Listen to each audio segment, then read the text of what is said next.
Guys, we have an absolute bumper episode for you today. I have the very, very, very best coach on here that I can get access to. He's going to teach you how to implement the habits needed in someone's first 28 days so that you can transform their lives. My promise for you today is, it's a pretty big one, but if you learn how to implement these strategies and master them, you are going to get the very best results inside your fitness business, which is what it is actually all about.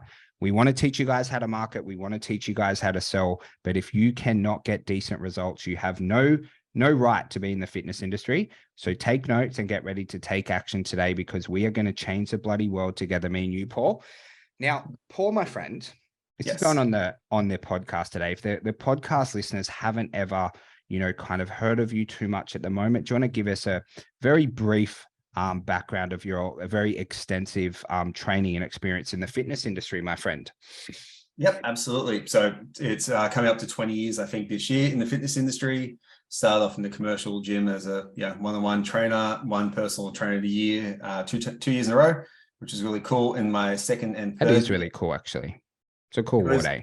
Yeah, it's a cool little award. It's a nice little thing to have on the little profile board at Fitness First back in the day. Oh, trainer of the year, cool.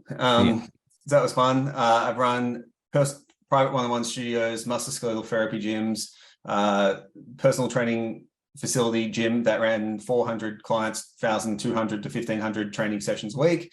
Currently mentor and coach students on every continent, which is really cool. And this is what I do. I studied with like Paulo Kunchek, Gray Cook, pretty much anyone you can study with. I've tried to assimilate and learn their information and take what's actually useful for general population clients, which is my main, I guess, point of difference with all this kind of stuff. Yeah, I think it's like the most common like market to be in. Like I was told by a mentor once, if you want to make the most amount of money possible, go to general pop. I always wanted to train like athletes and stuff when I was younger. They don't have too much money. Athletes who are trying to make NRL and stuff, or AFL. It's a tough gig. You've worked with some really high level, like, fitness competitors and athletes and things like that during your time, haven't you though? Yeah. So I've worked with 12 Olympians now. I trained from Australia, the Miss Universe and the Miss World winners from our country, who then went to international and like placed top 10, both of them. But that's, you can't really quantify how much I helped with the actual top 10 part. They've got talent shows and stuff like that. Physique competitors, the cast of a bunch of musicals, and so literally traveled with them, helping them and training them. Actors, a lot of people in lots of different areas that, some people you can talk about, some people you can't talk about, but I've had a pretty good experience. The Adam Scott PGA Tour, he was one of my first clients. Tons of people. I like Adam Scott. Good golfer. Good golfer. Good guy too. Back then, well, I don't know now, so it could be different, but yeah, lots of people from all different realms. So I don't ever really have a specialization. It's more like, what are the general principles I can apply to everyone to help them get better? And so guys, what we're going to cover for you guys is talked about in the first 28 days, self-compassion, which was amazing. I was on a little bit of a chat about that with you yesterday in the Mamba program, also around metrics and gamification and stacking. Now, Paul, before we dive into the content overall, why do you believe these are important to implement and focus on at the start of someone's journey when they coach with the PT or however they're doing it? Yep. So when you asked me that question, I was like, that's an awesome question. B, it's something that everyone gets wrong. So I started looking at what I kind of do nearly subconsciously now from doing this for so long and understanding how people work. And most trainers, particularly in the online space where I work with now, it's how fast do you sell, how fast do you onboard, how fast do you deliver the actual service. Now, how fast you are is not a reflection of how good you are a lot of the time, but then also obviously fast is good to an extent, but a lot of the trainers will just say, all right, cool, here are your macros, here's your program, have at it, have a good day. And which, macros are great, programs are awesome, it's what I do, but we need to make sure that the clients have the skills to implement that. So I thought about what are the main problems that people have. And the first thing is when they screw up, how do they get back on track? Because as soon as someone screws up and doesn't get back on track, if they don't do that, guess what happens? They quit the program. So it's a loss for the client and for the trainer. The second thing we need to do is obviously metrics. How do we measure that success? Because if we want to get people towards a growth mindset, we obviously need to show them something that's changed. So having some metric that matters is very, very important. And then the gamification and stacking is basically, how do we make this into something that's actually kind of fun? Because most habits are boring as hell, right? So we need to get the client involved in it and actually make it fun as well. So if fitness isn't fun, people won't do it until they've got to the point where they're so used to it. It's just something they do. They do it when it's not fun at the beginner, because at the beginner's stage, if they're struggling to enjoy any part of it, they're not going to stay past 28 days. They'll see out their contract and they're done. So if you get these 3 things done, get past the obstacles that people have for themselves and the setbacks, give them something to measure to see if they get better, and then make them have fun in the process, they're going to stay around and stick around for a long time. Mate, 100%. And I'm really excited to dive into the content. Out of all the episodes we do, I like yours the best because I haven't been a PT now in like 5 years. And I used to love being a PT, kind of, you know, all this stuff. I wish I was as smart as you, but as I wasn't. So it kind of takes me back as like a little bit of reminiscing. But before we dive into it, you've been working with Six from Mumba, and you wanted to give him a big shout out because he's been a bit of a beast. Hey, do you want to talk to us a bit about all the good stuff he's been doing with you? Six is a monster. Six is also the most humble human being Beautiful I've dude. ever met. He'll even say to me, "Oh, I'm not doing the work as fast as everyone else." Yet he's already finished what I've signed for him. I'm like, dude, he just won't even take credit. You say you're doing awesome. He's like, nah, I could be doing better. He's doing awesome. So what he's done in his business is he's decided to really specialize in general pop. He loves the beginner clients who are just new to the gym, who have gym anxiety. They don't know what they're doing. And of course, it works really well for him too, because he's such a nice, kind person. And yeah, so he's applied all the level 1, 2, and 3 strategies that I've talked about in other podcasts, and in Mamba we talk about a lot. But yeah, he's teaching his clients all self-compassion. He's talking about it. He's helping them identify metrics. And all of his clients have a sick time. They have a really good time with him and they enjoy it. And you can see it in his testimonials. And what he's able to do now is, because he's really identified that niche and he's nailing it, he's upped his rates. So he's making online sales for more money. So it's, he's absolutely crushed it in every way. Big ups. Six, we love you, brother. You keep crushing it. You've been publicly called out now, so you better keep stepping it up to the plate in 2023, my man. You better. Now, Paul, first point of self-compassion. When we were kind of preparing for this episode, I didn't expect you to say self-compassion as number 1. So I'm super excited to dive into this. And why did you kind of put that in as something we should focus on, you know, during someone's first 28 days or initial onboarding? Because I didn't expect it. So I'm excited to learn, my friend. Why is that important? Cool. So with most people, when they jump onto a program and when they're working with a coach, there's investment, money, time, energy, effort. So there's a bunch of things they've invested into it. So when they come into the program, they want to do the best they possibly can. They want to, give 100% to the training, never fail in the nutrition program, not have a free meal, quit alcohol. Want to do everything that they can. You're reminding what everyone did on January 1st. Like, I'm not going to drink alcohol, like no nothing. Yeah. And then by 6 p.m. they got a beer in their hand, right? It's normal. It's human nature to do that kind of stuff. So everyone goes into the program with the best intentions. And trainers, because we love to deliver. We help our clients with their nutrition, accountability programs, training. Everything's kind of laid out for them.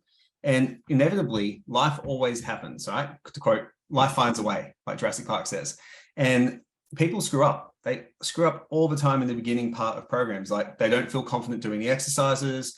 They might not be confident in the gym training by themselves. They might screw up their diet plan. They might not know how to track macronutrients, for example. They might forget to do their check-in. There's a lot of opportunities to do things wrong when you're starting a fitness program. So what the trainer needs to do is give the client the permission to actually, if they do screw up, to basically forgive themselves and move on with their lives. We always have to remember, because we forget. I've been in the fitness industry for 20 years, so I don't know what it's not like to have calluses on my hands, right? I don't even remember the point where I didn't have calluses. I like the same. I just had them since when I was a trainer, hey? Yeah. I literally, I'm never not going to have calluses, right? So I don't find it very hard to identify with someone who hasn't been in the gym before. But I need to remember that, I was once 16 years old. I was skinny as hell. I didn't know how to do a single thing. I just wanted to do it and then ended up hurting myself. I remember not knowing how to eat and then going, oh, why am I not getting bigger? I remember all these mistakes. And a lot of people in that situation, they want to do it badly enough, they'll keep on succeeding. They'll keep doing what they have to succeed, and they'll work it out through sheer being stubborn. Okay. Yep. That's how I identify. A lot of clients will go the other way and go, screw it, this is too much hard work. I failed. And they have a screw it moment where they go, all right, that's it. I'm getting pissed, or I'm eating the whole cake, or whatever it is. So if in the beginning part of the onboarding process, we teach clients that failure is inevitable, but it only ever becomes a failure if you stop trying. And here's a framework that you can do to get back on track when you screw up, because screw ups are inevitable. They're not there's something you can't avoid. Everyone's going to screw up somewhere, right? We need to we give them that tools. It prepares them for that possibility. Like even when I went to the Mamba retreat on Saturday, I had a photo shoot. What's today? Friday? Wednesday. Traveling on the plane, having food provided by Dylan at the Mamba retreat, barbecue food, and then going to the pub afterwards. And some honey. He's Dylan's Kiwi, isn't he? Have you had honey before? Yeah. We used to play footy against a team called Manly Cove, and I'd have honey. It was so good. I used to love it. Anyways, back to and then going out for taking out Trent from Mamba for pancakes in the morning. Like it's not really ideal for what I was doing, but it was the only thing I could do within the situation. So self-compassion allowed me to go, cool, let's get back on track as soon as I touch down Sydney. So the 3 tenets we teach clients, really simple. Mindfulness. First one, be aware that you screwed up, or be aware that you are currently in the act of screwing up. Okay. Like you're, oh wow, I'm binge drinking, or I'm eating the whole ice cream, or whatever. It doesn't matter. Just being aware of what's going on. Next one is being aware of your self-talk. Self-compassion. People talk to themselves terribly. They beat themselves up. They're horrible to themselves. But you never talk to your best friend or a partner like that unless you're having a fight, right? Yeah. And you shouldn't be doing that anyway. But if your best friend stuffed up on their diet and nutrition plan, they missed a day of training, you wouldn't say they're a total failure and they should just give up. It's the last thing you'd say, though that's what people do every day. So we give ourselves to go, oh, you know what? It's okay. You can do it. You just get back on the horse tomorrow. The exact way you'd speak to a good friend. And then the last component is common humanity. And it sounds really esoteric, but basically all our problems have happened to someone else. There's very little unique things that other people haven't experienced, particularly with fitness. So I'm sure you've missed the workout in your time. I've missed the workout. We've both gone off our diets. We've both done stuff that isn't conducive to our optimal outcome, right? Every single person's done it. Every trainer's done it. What clients sometimes think is that their trainers have got this halo around their head, when trainers are really some of the worst people in the world for that. And because they have this perception that we're up here, when they screw up, they're all the way down here, when they don't realize that we do it too. So one of my biggest coaching tools with clients is when I look at their food journal the first couple of days, and I see that, all right, cool, they've stuffed up. I had a client message me the other day. I've got the conversation saved, talking about how ashamed she felt of herself. I was like, you had half a pizza. Like, I'm sure I had a pizza today. Like, it's, even though I didn't, I may have lied, but it helped her recognize that it was okay. So this client's been training with me for 9 years now and still beating the hell out of herself. It keeps on coming back. So with this self-compassion tool, it allowed her to actually, again, she only ate half a pizza. She normally eats like a whole pizza and like a liter of Messina. She realized, she was mindful, she was aware. And she messaged me 2 days later. And she's like, oh, I dropped the weight again. Yeah, of course, you pulled yourself out of your own little hole. You recognize that I didn't actually have to do anything. So in the first 28 days, if we can get the idea that, hey, you can stuff up, you can get back on track. It may set you back a day or so, but it's okay. It makes the next part of the clients getting results really easy, because one missed workout, one missed meal, not going to make a difference. Giving up overall, huge difference. So that's the reason why it's my first principle. And when you're, just say if someone wants to actually action this within their business, guys, I'm going to give you a tip. Be really probably smart to do this. Is it, I'm sure there's a lot of ways you can deliver it, but are you usually like chatting to your clients, on the phone, face to face? Is it an email, a video? How do you kind of communicate this self-compassion across? And I'm sure you do it a lot of ways, but just maybe 1 or 2 basic ways that guys could just implement as of, next week. Let's get it done, guys. Yep. I have 2 ways that I do everything. Most of it is by chat, like texting. I have my texting, texting, voice messages, and video built into my training app. So if a client has a problem, It's a good app as well. It's a cool app. it's it's a better one now, so it's an even better one. But Kahuna's now I'm using, but I will literally be able to answer someone like that. The second thing, and this is something that Dylan kind of threw bricks at me to do, is I'm digitizing all my IP, which is a huge process, but I'm digitizing the most 20 important. years into a portal, it makes you feel really, really insignificant when you do that. It's very, very upsetting. But the things I digitize are the things that keep coming up. So like with self-compassion, like I've got a video where I talk about what it is, how we apply it. And if I see a client basically demonstrating these issues and going through, or they could benefit from the skill set, pardon me, I simply drop them the video. Yeah. Hey, I put this together for you. I didn't, but I was thinking about them in the future, right? And they watched the video. I sent a message. Hey, how'd you go with the video? Is there anything that you need clarification for? And can you see the value in it? So a lot of the time with my coaching questions with clients, it's not like, do this, it'll work. It's like, get them to say, do you see the value? So then they can actually confirm it to me, because it's then reaffirming it to themselves. So text message, video, done. Easy. So guys, regularly communicating with your clients is a good maneuver for any relationship-based business, but especially in fitness. And then, documenting your IP within a portal, or however you want to hold it, saves you from actually meeting up with your clients, chatting to them on the phone for a longer period of time. Because the same questions, you'll get them over and over and over. And you'd have seen this in your career. I'm sure if someone's asked you how you calculate calories like one more time, you've probably had it like 1 million times. You know what I mean? So, and mate, moving into the next one, which is metrics. So is it okay if I start? Is what kind of metrics do you initially track if you had to pick your top 2 to 3, and then we'll cover why it's important? My answer to that is whatever the client says at the initial part. Explain. Interesting. Cool. So what do people hate why do we grow up? So we can decide what we do. People hate being bossed around. Oh, this is our coaching lesson. Let them pick. This is a previous one we did. All right, keep going. This is gold. So this is what we did. I talked to Mama the other day. I created a client-centered approach, because like ideally, if I was going to go purely data, it would be weight, it would be photos, and it would be intake of food. But not everyone has the skills to do that, because tracking food is actually a pretty tough job to do it really well. And a lot of people have issues with the scale, and a lot of people have issues of getting clients to take near nude photos of themselves and send it to you after the first week. It takes a bit of trust, right? Some people are doing it like day one. They're happy to send you a nude selfie. With my physique world, you get more than nude selfies. You get everything. It's a bit much, but don't start an OnlyFans, mate.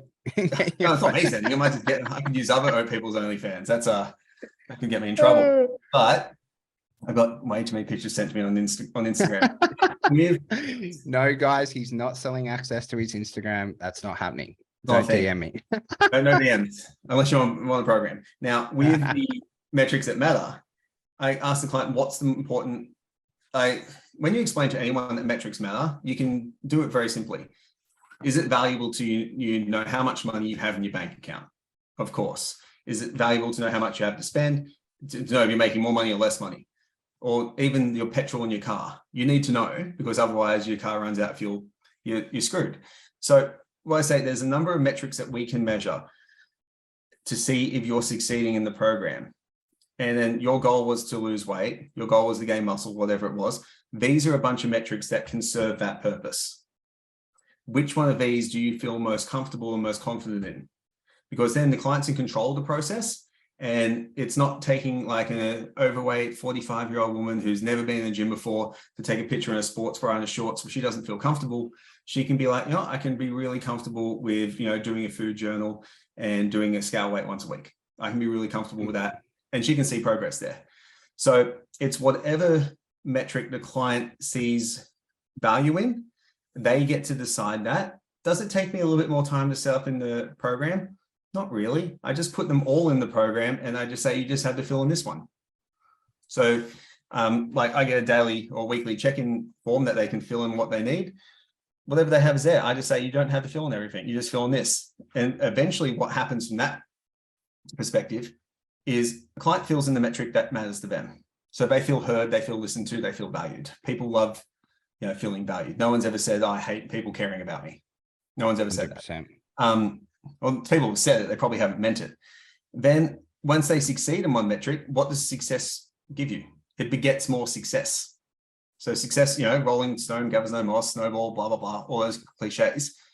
Then they start feeling more comfortable with the other metrics. So the ones that I really like, because then I can make objective, more data-based decisions.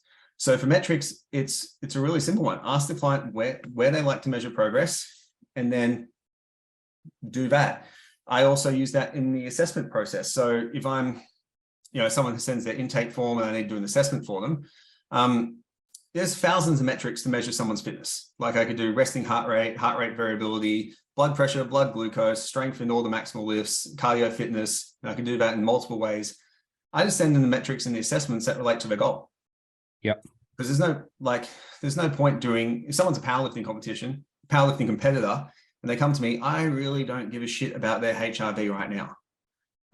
Like it's not gonna, or I don't care about their blood glucose unless they're morbidly overweight. Like none of those metrics matter. But if someone's coming to me wanting to get out of diabetes, I want to solve that problem for them. I want to know.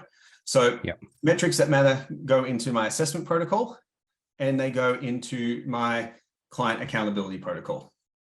And so it's all right. So you have a list of metrics, and then they can select the top 2 to 3, and that within that, am I guessing that you found this in your experience? If they select the metrics they want to track, they're actually more adherent to tracking those and giving you the data? Because I know that's a bit of an issue where people are like, hey, Jimmy, track your nutrition in MyFitnessPal. I'm like, I don't want to do that. It's too hard. And they keep bashing the same way of tracking down someone's throat, and then the client just leaves. So it does help with adherence. Is that is that why you do it?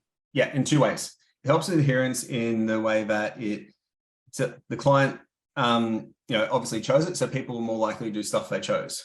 Like if you go out for ice cream, for example, and you want the chocolate and someone chooses like the shit raspberry sorbet, it's too sweet. I like sorbet. Well, I'm a sweet tooth. All right, cool. We get you the sorbet. Say we order you like a rum and raisin. You might hate that, right? So you probably not. Don't. All right, you like it. All right, we give you a banana. Well, everyone else gets ice cream, right? You're not likely to eat that. So people love having a choice. The second thing, and this is really cool, is when providing the accountability, if they can't do the metric, you say, all right, you chose the metric though. So it puts the responsibility back on the client, because rather than them being able to say, oh, you gave me macros and I don't know how to do that and it's too confusing, they've already taken responsibility for it. So if they're an adult, which they are, unless you're training teenagers. Ownership, man, I love it. Yeah, it gives them ownership for it. So I use, I've talked about in another podcast, like the specific impact change continue thing. I think we're going to do another talk about that anyway, but I put them through a questioning thing to say, all right, cool, you chose this. This is what I'm seeing. Can you please explain it to me? What do you want to do differently?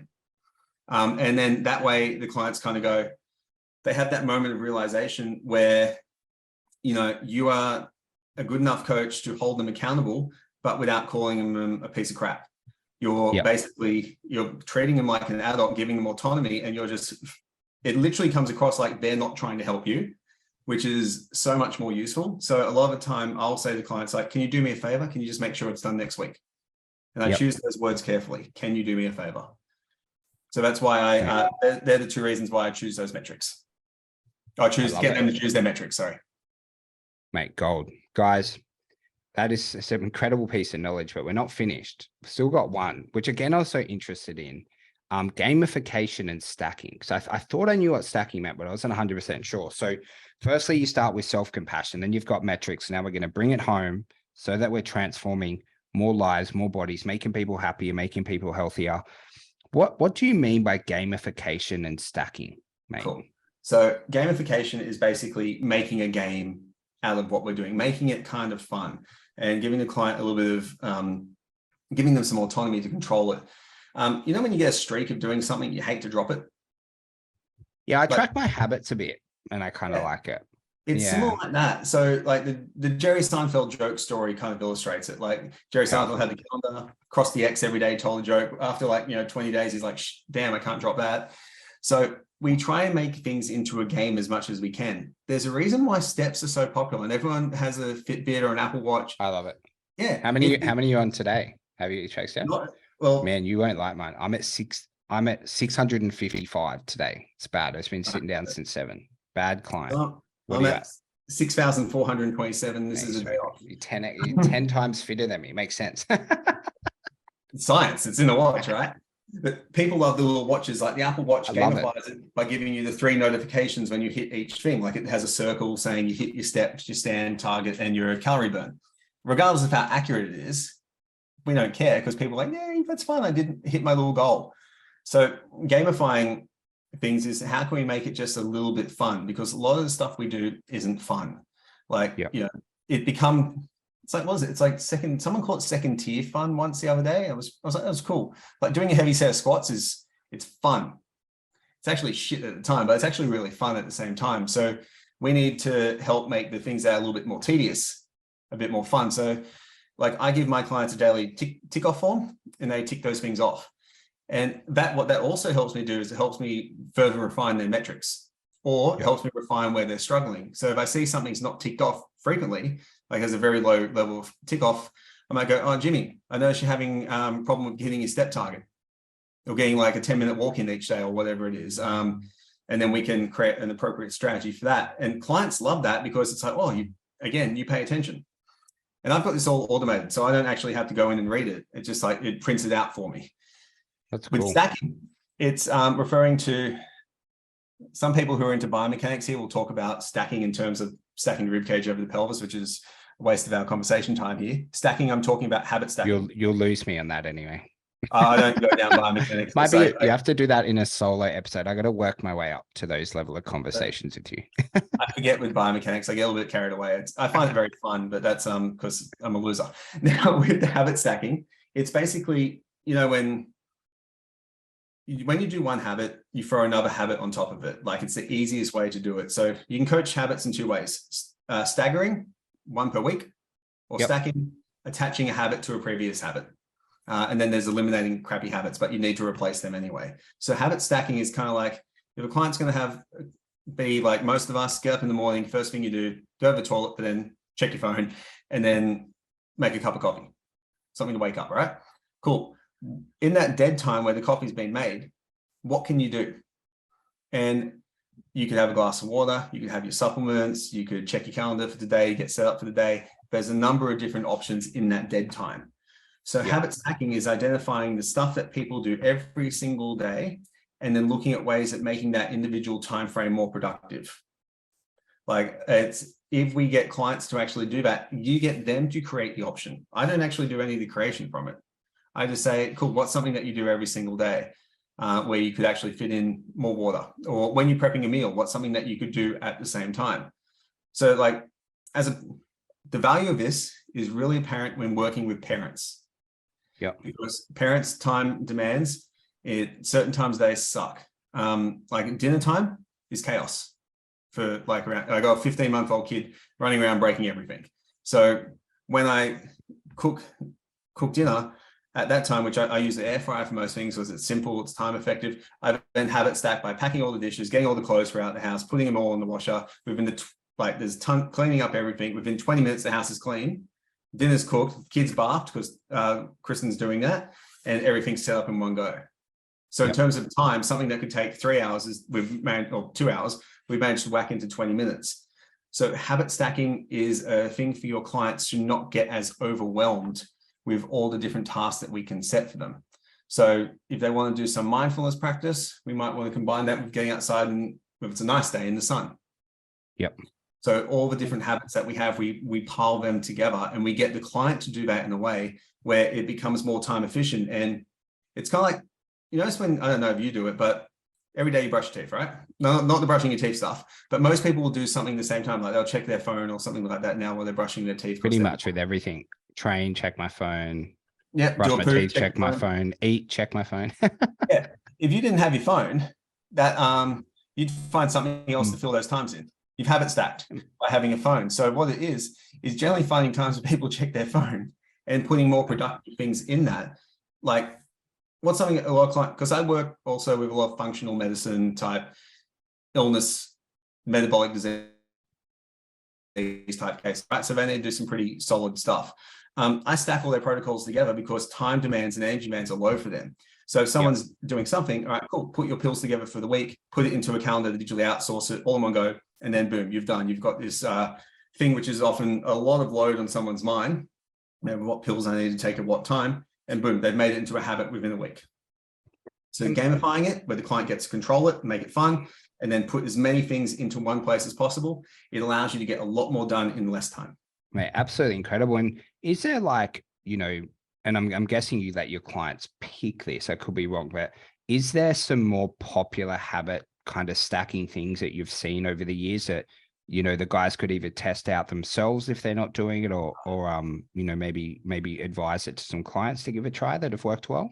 Hydration and subs, they're the easiest ones. With coffee in the morning, glass of water and some supplements, they're the easiest ones that you can do. Because I know we're not allowed to necessarily recommend people have supplements, but I'm allowed to, which is I'm very lucky. I'm allowed to, you guys aren't.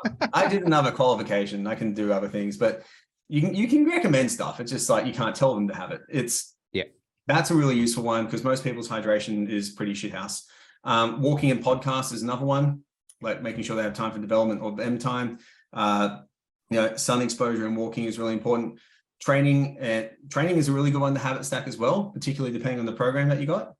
I actually habit stack training and steps, and people are like, what? When do you do that? Do you walk around the gym?